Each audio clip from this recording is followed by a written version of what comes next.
Hello guys, Brahma Gurukul में आप सभी बच्चों का मैं मानवेंद्र सिंह स्वागत करता हूं। और जो कि हमारी रेगुलर बेस पर आई दृष्टि की जो कि क्लासेस चल रही हैं, राइट, करंट अफेयर की, वो कंटिन्यू करते हैं। राइट, कल यहाँ तक मैंने पढ़ा दिया था। ठीक है, अब यहाँ से स्टार्ट करना है। अब हम जो आगे पढ़ने जा रहे हैं वो पढ़ने जा रहे हैं GSLV F14। क्या पढ़ने जा रहे हैं? GSLV F14 के बारे में। इसे इंसैट थ्री थ्री डी एस भी बोलते हैं। ठीक है, तो इन दोनों के बारे में पढ़ेंगे। ठीक है, इन चीजों के बारे में पढ़ेंगे। तो इसको सबसे पहले देखेंगे कि ये क्या है। ठीक है, तो 17 फरवरी 2024 को भारतीय अंतरिक्ष अनुसंधान संगठन इसरो इसरो द्वारा इनसेट 3DS उपग्रह को सफलतापूर्वक प्रक्षेपण किया गया। तो मतलब किस चीज का किया है? इनसेट 3D का, 3DS का, इनसेट 3DS का प्रक्षेपण सफलतापूर्वक कब किया गया? 17 फरवरी को सफलतापूर्वक प्रक्षेपण किया गया इसका। ठीक है, किसके द्वारा? इसरो के द्वारा। पहला पॉइंट। इस उपग्रह को GSLV F14 प्रक्षेपण यान द्वारा प्रक्षेपित किया गया। ठीक है, तो ये जो इनसेट 3DS है, क्या इनसेट 3DS है जो, इसको किस यान से ले गए? तो इनको ले गए GSLV से। किससे ले गए? GSLV F14 से ले गए। ठीक है, GSLV F14 से इसको क्या किया गया? इस यान द्वारा प्रक्षेपित किया गया है, इस यान द्वारा। तो अगर आपसे क्वेश्चन पूछा जाए कि इनसेट 3DS किसके द्वारा भेजा गया, तो GSLV F14 यान के द्वारा दिया गया। और इनसेट 3DS का जो प्रक्षेपण हुआ है इसरो के द्वारा 17 फरवरी 2024 को किया गया। यह प्रक्षेपण आंध्र प्रदेश के श्रीहरिकोटा स्थित सतीश धवन अंतरिक्ष केंद्र सार से संपन्न हुआ। जो देखो, सबको पता है कि आंध्र प्रदेश में क्या है, श्रीहरिकोटा सतीश धवन है, स्थित सतीश धवन अंतरिक्ष केंद्र है। वहां से इसका मतलब इसको अंतरिक्ष में प्रक्षेपण किया गया। ठीक है, इसके अलावा उल्लेखनीय है कि इनसैट 3DS एक मौसम मौसम विज्ञान उपग्रह है। तो अगर क्वेश्चन आ जाए कि इनसैट 3DS कैसा, किस तरीके का उपग्रह है, तो इनसैट 3DS एक मौसम विज्ञान उपग्रह है। कैसा है? मौसम मौसम विज्ञान उपग्रह है। समझ गए कि नहीं? इस पॉइंट को समझिए सब लोग। हम्म देखो, पॉइंट टू पॉइंट में एक एक चीजें समझाते जा रहा हूँ। यह उपग्रह वर्तमान में कक्षा में प्रचलनरत इनसैट 3D और इनसैट 3D-R उपग्रह के साथ देश के मौसम मौसम विज्ञान संबंधी सेवा पर, तो ये क्या करेगा? ये मौसम से रिलेटेड जानकारी इकट्ठी करेगा, बस इतना याद रखना। ठीक है, क्या क्या मतलब इनसैट 3D और इनसैट 3D-R उपग्रहों के साथ। ठीक है, ये दोनों उपग्रहों के साथ मिलके किसकी जानकारी? उपग्रह और भी जितने भी उपग्रह हैं, ये सब मिलके क्या करेंगे? मौसम मौसम विज्ञान की से संबंधित जानकारी उपलब्ध कराएंगे। ठीक है, इसके आगे देखेंगे। इस उपग्रह में मौसम पूर्वानुमान और आपदा चेतावनी, डिजास्टर होती है ना जो, हाँ, चेतावनी के लिए भूमि तथा समुद्री सतहों के संवर्धित मौसम विज्ञान प्रक्षेपणों एवं कहने का क्या मतलब है कि देखो, मौसम की सबसे पहले सीधे सीधे क्या कहने का मतलब, जो मौसम का जो नॉलेज है, मतलब मौसम को पहले से बता दिया जाएगा कि अगला मौसम किस प्रकार से है इसका। और अगर कोई आपदा आती है तो उसकी जानकारी देगा। तो ये दो चीजें याद रखना है, ये इसको, इसलिए इसको इस हिसाब से इसको डिजाइन किया गया। क्या किया गया? इस तरीके से इसको क्या किया गया? डिजाइन किया गया। ठीक है, मौसम की जानकारी पहले उपलब्ध कराना, और कोई अगर कोई आपदा आती है तो उसकी जानकारी पहले उपलब्ध कराना। ठीक है, इसके बाद आगे देखेंगे। एक सेकंड, मैं थोड़ा सा इसको जूम कर दूं। हाँ, अगला है, उल्लेखनीय है कि यह मिशन केंद्रीय पृथ्वी विज्ञान मंत्रालय द्वारा वित्त पोषित पोषित है। मतलब इसमें पूरा जो वित्त पोषित किया गया, वित्त पोषित मतलब जितना भी पैसा ऐसा लगाया गया, वित्त पोषित किसके द्वारा है? तो ये केंद्रीय पृथ्वी विज्ञान मंत्रालय द्वारा है। तो ये भी आपको याद रखना है। कहते हैं कि इनसेट 3DS का लिफ्ट ऑफ भार, जो इसका इनसेट 3DS का जो लिफ्ट ऑफ भार कितना है? तो वो है 2247 किलोग्राम है। ठीक है, याद रखना, 2247 किलोग्राम इसका वित्त लिफ्ट ऑफ भार है। ठीक है, केंद्रीय पृथ्वी विज्ञान मंत्रालय के विभिन्न विभाग संस्थान बेहतर मौसम मौसम पूर्वानुमान और मौसम मौसम विज्ञान सेवाएं प्रदान करने के लिए इनसेट 3DS उपग्रह के डाटा का उपयोग करेंगे, जिसमें शामिल, देखो क्या कहने का मतलब है कि जो केंद्रीय पृथ्वी विज्ञान है मंत्रालय है, वो विभिन्न विभाग एवं संस्थान बेहतर मौसम पूर्वानुमान लगाया जाएगा। ठीक है, मौसम विज्ञान सेवाएं प्रदान करने के लिए इनसेट 3DS उपग्रह के डाटा का उपयोग करके ठीक है, इसमें क्या क्या शामिल, जो इंसर्ट 3ds है इसमें क्या क्या डाटा, मतलब क्या क्या चीजें इसमें यूज की गई जिससे ये सारी जानकारी प्रोवाइड हो गई। तो इसमें भारत मौसम विज्ञान विभाग काम करेगा। ठीक है, कौन कौन काम करेगा? ठीक है, तो ये, हाँ, ये करेगा। ठीक है, राष्ट्रीय मध्यम अवधि मौसम पूर्वानुमान केंद्र काम करेगा।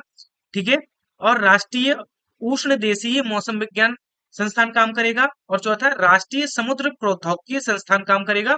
पांचवा कौन करेगा? तो हाँ, ESSO, भारतीय राष्ट्रीय महासागर सूचना सेवा केंद्र, ये पांच लोग काम करेंगे इसमें। ठीक है, हैदराबाद का जो है, क्या है? ESSO, और है भारतीय राष्ट्रीय महासागर सूचना सेवा केंद्र। ठीक है, ये हैदराबाद में है। तो एक तरीके से ये लोग हाँ, उपयोग करेंगे मतलब इस चीज से काम करेंगे या इनका उपयोग करेंगे, इनसेट 3ds उपग्रह की डाटा को। ठीक है, कौन कौन का करेगा? IMD करेगा, पहला पॉइंट है IMD। IMD को तो सबको जानते ही है। IMD करेगा, IMD है भारत मौसम विज्ञान विभाग।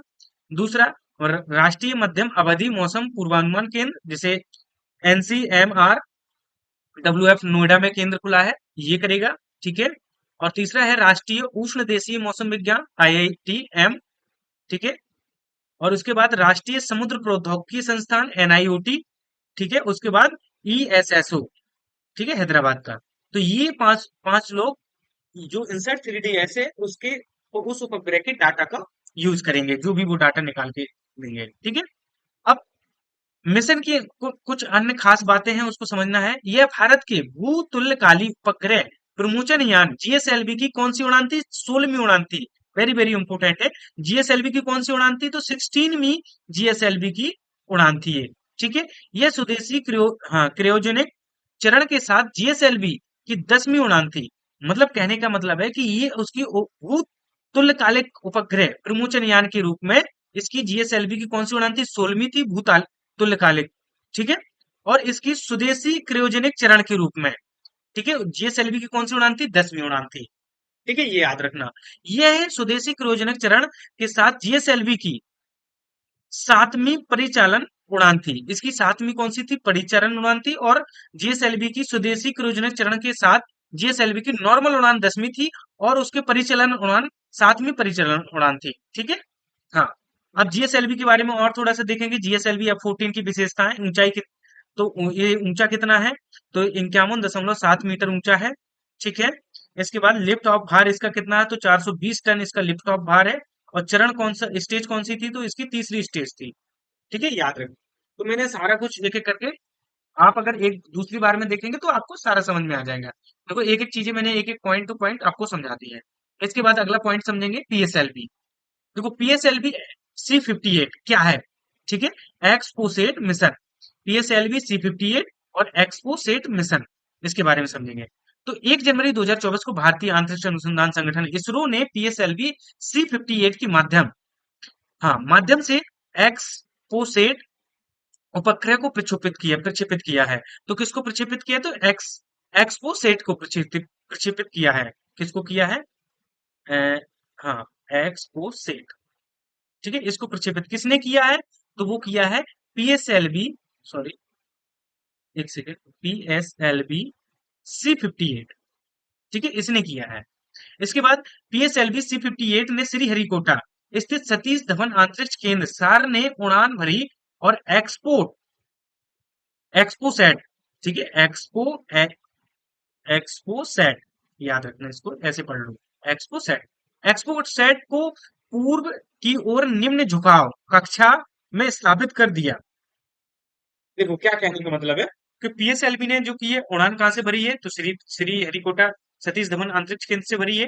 ठीक है, और जो उड़ान भरी, और एक्सपोसैट को पूर्व की ओर निम्न झुकाव कक्षा में, पूर्व की ओर जो निम्न झुकाव कक्षा है वहां पर स्थापित कर दिया गया।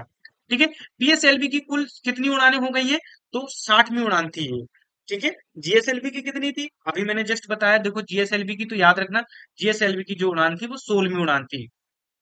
लेकिन GSLV की ये भूतुल्यकालिक के रूप में हुई है, ये क्रियोजेनिक कार के रूप में हुई 10वीं, और ये क्रियोजेनिक चरण के रूप स्थान 7, और ये परिचालन उड़ान थी 7वीं।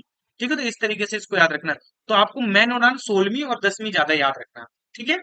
और पीएसएलवी की कौन सी उड़ान थी? तो पीएसएलवी की 60वीं उड़ान थी।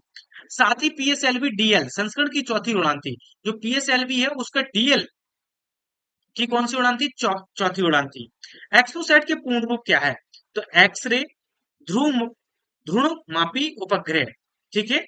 हाँ, तो इसका पूर्ण रूप देख सकते हैं आप।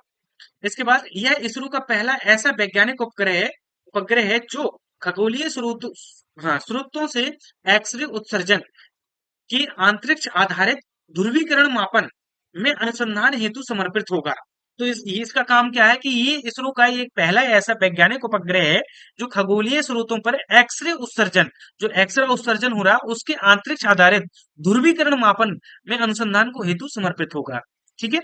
तो एक्सरे से रिलेटेड सारी जानकारी प्रोवाइड करेगी, कितना उत्सर्जन हो रहा है, मिशन हो रहा है, right? उससे रिलेटेड जानकारी प्रोवाइड कराएगा। ठीक है। यह उपग्रह पृथ्वी की निम्न कक्षा में निम्नलिखित दो वैज्ञानिक पेलोड को लेकर गया। मतलब दो वैज्ञानिक पेलोड, कितने पेलोड गए हैं इसके साथ? पीएसएलवी के साथ। पीएसएलवी के साथ कौन? पीएसएलवी किसको लेके गया? एक्सपोसैट को। एक्सपोसैट उपग्रह कितने पेलोड को लेके गया? अगर वैज्ञानिक पेलोड को लेके गया तो ये दो पेलोड वैज्ञानिक को लेके गया।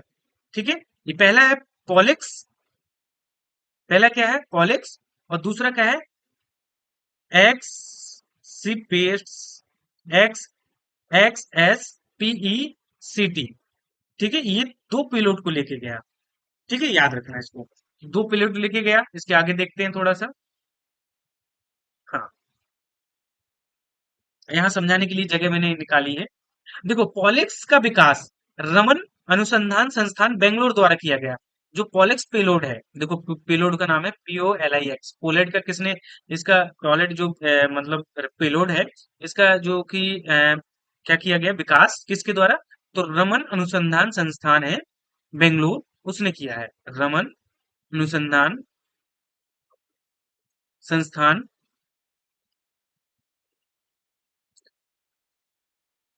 हाँ, बेंगलुरु के द्वारा। ठीक है, बेंगलुरु द्वारा किया गया। इसके बाद जो XSPECT, जिसे एक्सपेस्ट, हाँ, आप एक बार पढ़ लें। XSPECT, इसका जो कि किया गया, इसका जो कि, हाँ, जबकि एक्सपेक्ट को UR राव उपग्रह केंद्र, देखो ये यू आर राव, इन्होंने इसको क्या किया, विकास किया इसका। उपग्रह केंद्र, UR राव उपग्रह केंद्र द्वारा इसका विकास किया गया। ये पेलोड के नाम है दोनों।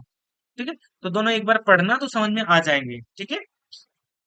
हाँ, ठीक है। इसके बाद पोलेक्स पेलोड एक्सरे ध्रुव, हाँ, ध्रुवण मापी के रूप में कार्य करता है, जिसे 8 से 30 हाँ, केबी के ऊर्जा बैंड के अंतर्गत खगोलीय प्रक्षेपण के लिए डिजाइन किया गया।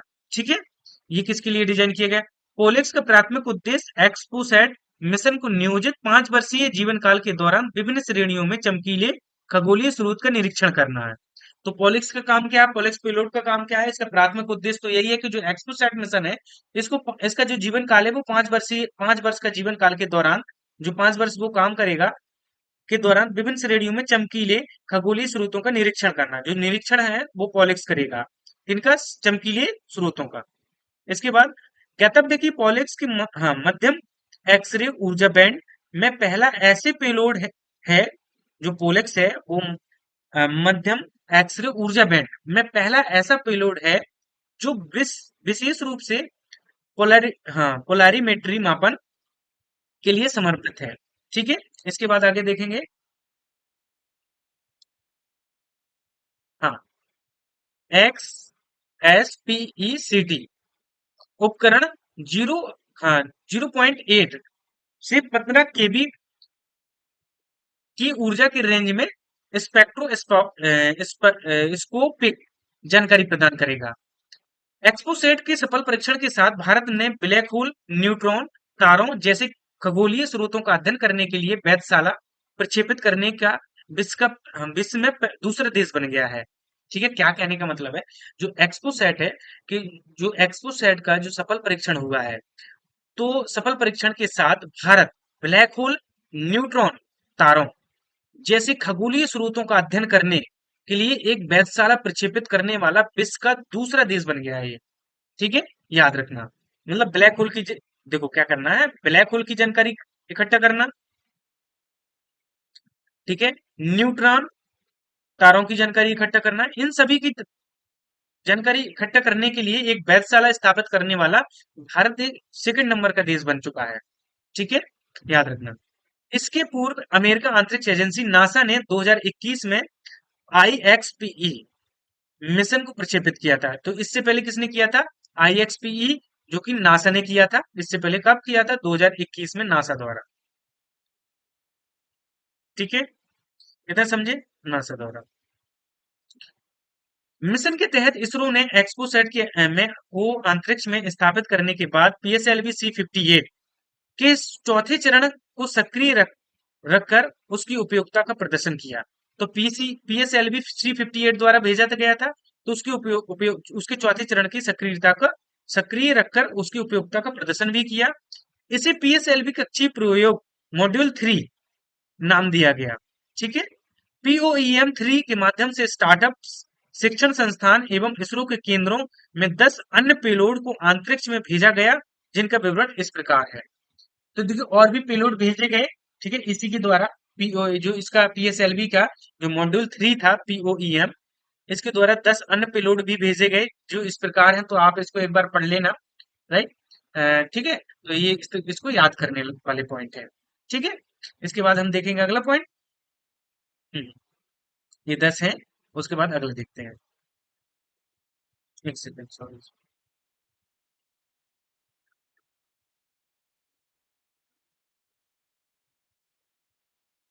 हाँ, अगला अगला जो हम पढ़ने जा रहे हैं वो पढ़ने जा रहे हैं। एक सेकंड। नासा का साइकी अंतरिक्ष यान लॉन्च किया गया है। नासा के द्वारा क्या? साइकी अंतरिक्ष यान लॉन्च किया गया। देखो, 13 अक्टूबर 2023 को नासा का साइकी अंतरिक्ष यान लॉन्च किया गया। नासा के साइकी अंतरिक्ष यान स्पेस एक्स के फॉल्कन हेवी रॉकेट द्वारा प्रक्षेपित किया गया। तो नासा का जो साइकी अंतरिक्ष यान है वो किसके द्वारा प्रक्षेपित किया गया? वो कहेगा फॉल्कन। देखो फॉल्कन 9 सुना होगा, फॉल्कन 9 रॉकेट तो बहुत सुना होगा। तो फॉल्कन हैवी रॉकेट था जो, तो उसके द्वारा नासा का जो साइकी अंतरिक्ष यान लॉन्च किया गया। ठीक है, इस अंतरिक्ष यान को फ्लोरिडा में कैनेडी स्पेस सेंटर के लॉन्च कॉम्प्लेक्स 39A से लॉन्च किया गया। तो इसको कहां से लॉन्च किया गया? तो कनेडी फ्लोरिडा जो फ्लोरिडा का जो कनेडी स्पेस सेंटर है वहां के लॉन्च कॉम्प्लेक्स के 39A से लॉन्च किया गया है। ठीक है, साइकी अंतरिक्ष यान के साथ नासा का डीएसओसी, डीप स्पेस ऑप्टिकल कम्युनिकेशन नामक एक उपग्रह भी भेजा गया। तो साइकी अंतरिक्ष की देखो, साइकी अंतरिक्ष यान गया, उसके साथ किसको भेजा गया? तो डीएसओसी को भी भेजा गया है। इसको कहते हैं डीप स्पेस ऑप्टिकल कम्युनिकेशन। ठीक है, ये भी भेजा गया है। क्या भेजा गया? डीएसओसी, याद रखना। किसके साथ? साइकी के साथ। साइकी किसके द्वारा भेजा गया? तो वो भेजा गया फॉल्कन का heavy rocket, Falcon heavy rocket के द्वारा। ठीक है, जब ये पूरा हो जाएगा ना अंतरिक्ष वाला, तो मैं इसका एक बार रिवीजन करवा दूंगा पूरे का, अच्छे से एक बार शॉर्ट शॉर्ट वे में बहुत अच्छा रिवीजन करवाऊंगा। बस एक बार तुम पढ़ लो, फिर दोबारा में रिवीजन देखना। देखना तुम एग्जाम में क्वेश्चन नहीं छूटेंगे इससे। ओके, हाँ, इसके आगे देखते हैं। यह पहली बार यह पहली बार चंद्रमा से परे लेजर संचार का परीक्षण परीक्षण करेगा। साइकी नासा का एक अंतरिक्ष मिशन है जिसे साइकी नाम के ही धातु समृद्ध क्षुद्र ग्रह के अध्ययन हेतु प्रारंभ किया गया। साइकी क्या है? नासा का एक अंतरिक्ष मिशन है, ठीक है, जिसका साइकी नाम नाम के ही धातु समृद्ध क्षुद्र ग्रह के अध्ययन हेतु प्रारंभ किया गया। यह नासा का प्रथम ऐसा मिशन है जो चट्टान एवं बर्फ से अधिक धातुओं से युक्त किसी क्षुद्र ग्रह का अध्ययन करेगा। ये किस प्रकार का मिशन है? तो ये ऐसा मिशन है जो चट्टान, बर्फ आदि धातुओं से युक्त किसी क्षुद्र ग्रह का अध्ययन भी करेगा। समझ गए साइकी किस प्रकार का मिशन है? तो साइकी एक ऐसा मिशन है जो जैसे चट्टाने हैं, राइट, और धातु है, और या फिर बर्फ है, तो वहां पर धातुओं का एक अच्छे भी अध्ययन करना। ओके, इसके बाद साइकी अंतरिक्ष साइकी अंतरिक्ष और सौर विद्युत फिरणु हाँ फिरणोदन द्वारा चलित है।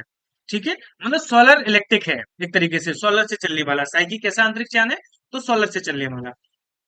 हाँ, इस अंतरिक्ष यान के वर्ष 2029 तक साइकी क्षुद्र ग्रह तक पहुंचने का लक्ष्य निर्धारित किया गया। तो मतलब इस अंतरिक्ष यान के वर्ष 2029 तक साइकी क्षुद्र ग्रह तक पहुंचने का लक्ष्य निर्धारित किया गया। मतलब जो साइकी क्षुद्र ग्रह है, तो कहाँ कब तक पहुंचेगा ये यान, तो ये पहुंचेगा 2029 तक। कहाँ कहाँ पहुंचेगा, साइकी क्षुद्र ग्रह तक। ठीक है, कहाँ पहुंचेगा, साइकी क्षुद्र ग्रह। समझिए इस पॉइंट को। अब साइकी क्षुद्र ग्रह के बारे में थोड़ा सा पढ़ेंगे, क्या है साइकी क्षुद्र ग्रह। तो साइकी क्षुद्र ग्रह साइकी क्षुद्र ग्रह की खोज की थी 1852 में। कब हुई थी, 1852 में इटालियन खगोलीय शास्त्री एनीबेल डी गैस्पारिस, किसने की थी, एनीबेल डी गैस्पारिस द्वारा की गई थी। ठीक है, गैस्पारिस द्वारा की गई थी। यह खोज यह खोजा जाने वाला कौन सा क्षुद्र ग्रह था, 16वां था। इसका कौन सा नंबर था, 16वां क्षुद्र ग्रह था साइकी। जिस कारण 16 साइकी भी कहा जाता है। किस नाम से जानते हैं इसको, 16 साइकी के नाम से भी जानते हैं। यह क्षुद्र ग्रह का नाम प्राचीन ग्रीक पौराणिक कथाओं में आत्मा की देवी, गॉड्स ऑफ सोल होते ना, आत्मा की देवी के नाम पे रखा गया था। ठीक है, इतनी बात समझ गए कि नहीं समझे आप लोग, बिल्कुल समझ गए होंगे आप लोग सभी बच्चे। तो ये जरूरी है कि हाँ, इसके बाद अगला पॉइंट पढ़ेंगे इसी के बारे में, क्षुद्र ग्रह के साइकी के बारे में। अधिकांश क्षुद्र क्षुद्र ग्रह चट्टाने अथवा बर्फीली होती हैं, परंतु इस क्षुद्र ग्रह में चट्टान और बर्फ से अधिक धातु विद्यमान है। साइकी क्षुद्र ग्रह मंगल एवं बृहस्पति के बीच मुख्य क्षुद्र पट्टी के बाह्य भाग में सूर्य की परिक्रमा करता है। मतलब कहाँ पर है, तो साइकी क्षुद्र ग्रह है जो मंगल और बृहस्पति है के बीच में मुख्य क्षुद्र ग्रह पट्टी के बाह्य भाग में सूर्य की परिक्रमा करता है। तो साइकी के बारे में समझ गए, साइकी क्या है। ठीक है, इतना समझे कि नहीं बताओ, समझे कि नहीं। इसके बाद जो अगला है वो है यूरोप का प्रथम निजी रॉकेट, हाँ म्यूरा वन लॉन्च किया गया। ठीक है, म्योरा वन लॉन्च किया गया। तो ये आज की क्लास में क्या हम तीन तीन लेके चल रहे हैं, तो आज की क्लास में तीन कंप्लीट हो गए हैं, तीन आर्टिकल कंप्लीट कर लिए हैं। ठीक है, इसके बाद बाकी अगला आर्टिकल जो स्टार्ट करेंगे वो नेक्स्ट क्लास में करेंगे। आज के लिए इतना ही, थैंक यू सो मच। और सभी बच्चे जितना पढ़ाता जाऊं तो वीडियो उठा के 2x पे लगा के रिवीजन मार लिया करो। और मैंने कहा ये थोड़ा सा बचा है, ज्यादा से ज्यादा मानूंगा तो 3 क्लास से मान लो, 3 क्लास में पूरा अंतरिक्ष का निपट जाए, पूरा हो जाएगा। तो इसके अच्छा रिवीजन मारेंगे, 2-3 बार रिवीजन अच्छा करा दूंगा। मतलब जो हमें पढ़ना है उसका एक बार पूरा अच्छे विस्तार में पढ़ाऊंगा, फिर उसका अच्छे से रिवीजन कराऊंगा, बार बार बार बार। तो ये पूरा आपका आई दृष्टि ऐसे रटा दूंगा कि देखो आपको पता है कि इन मिशनों में से आना तो है ही क्वेश्चन, तो बस फिर आना है तो 2-3 बार। टोटल 5 क्लासें हो पाएंगी, 5 और 2 रिवीजन की, मान लो 7 क्लास में धड़ा धड़ा तुम्हारा एक से मतलब 2 से क्या पता 4 क्वेश्चन कंप्लीट हो जाएंगे। बस अब 2 से 4 क्वेश्चन कंप्लीट करने के लिए 5 क्लासें पढ़ना कोई बहुत बड़ी बात नहीं है। ठीक है, तो आज के लिए इतना ही, मिलते हैं अगली क्लास में। ओके एवरीवन, और सभी बच्चे शेयर कर दिया करें, और प्लीज अगर आप क्लास करें तो लाइक जरूर कर दिया करें। लाइक करने से क्या होता है कि ज्यादा लोगों तक पहुंचता है, और थोड़ा सा ज्यादा लोग देखते हैं तो मुझे भी मोटिवेशन मिलता है। ठीक है, तो लाइक जरूर करें, थोड़ा अगर टाइम मिला करे तो 1-2 बार एक आध छोटे छोटे कमेंट भी मार दिया करें, जो भी मन में आए करें। ओके, तो आज के लिए इतना ही, हम मिलते हैं अगली क्लास में। Okay everyone, bye bye.